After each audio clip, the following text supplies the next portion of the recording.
মন দিয়ে শোনেন, দুদিনের দুনিয়া আছি কাল নাই, আজকে এসেছি তাই বলে দিয়ে যাচ্ছি।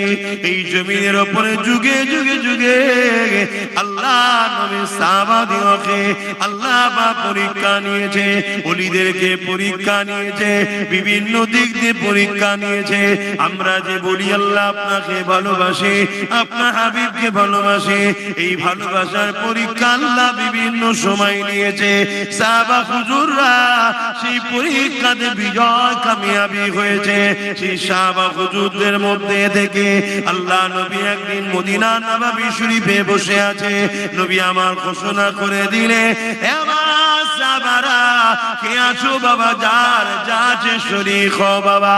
ইসলামের দুশমনেরা গোপনে গোপনে তারা ইসলামের উপরে আঘাত দিবার ষড়যন্ত্র করছে বাবা, তারা প্রস্তুত হচ্ছে ইসলামের বিরুদ্ধে লড়াই করবে বাবা। সাহাবারা এই লড়াইয়ের ময়দানেতে জালিমদের লড়াইকে ডিফেন্স করার জন্য আল্লাহ পাক আমাকে হুকুম দিয়েছে বাবা।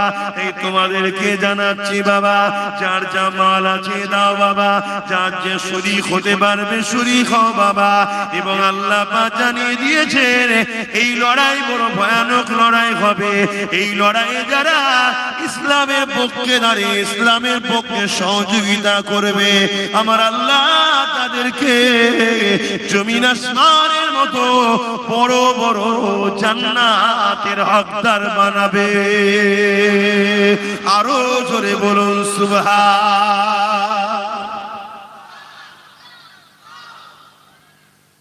আজকেও ইসলাম বিদ্বেষীরা তৈরি হচ্ছে না, হয় কথা বলে, আমাদের কি খবর?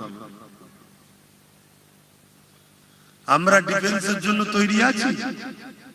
আমরা তো ডিফেন্সের জন্য তৈরি নয়, আমরা ইসলাম বিদ্বেষীদের ঘরে শক্তিশালী করার জন্য আমরা তৈরি আছি। বলুন আমার কথা ভুল হলো? একটু বলেন হ্যাঁ কি না, বলেন আমাকে তো ভুল হয়ে গেল।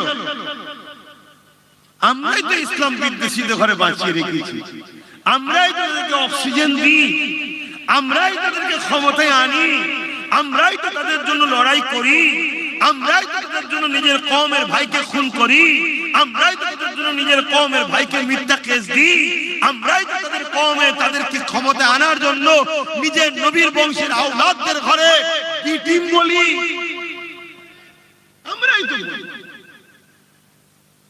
কারা করে?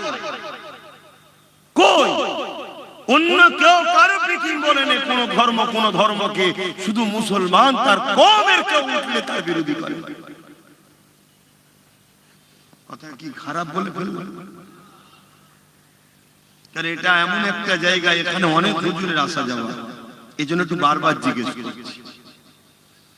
এখানে অনেক হুজুরের আসা যাওয়া, এই জন্য একটু বারবার জিজ্ঞেস করছি। ভালোবাসা যেখানে যত বেশি হয় সেখানে আবার ভালোবাসা নষ্ট খুব ছোট জিনিসই হয়ে যায়, তাই তো নাকি? প্রেমটা যত গভীর হয় সেখানে আবার খুব ছোট, এতেই প্রেম আবার নষ্ট হয়ে যায়।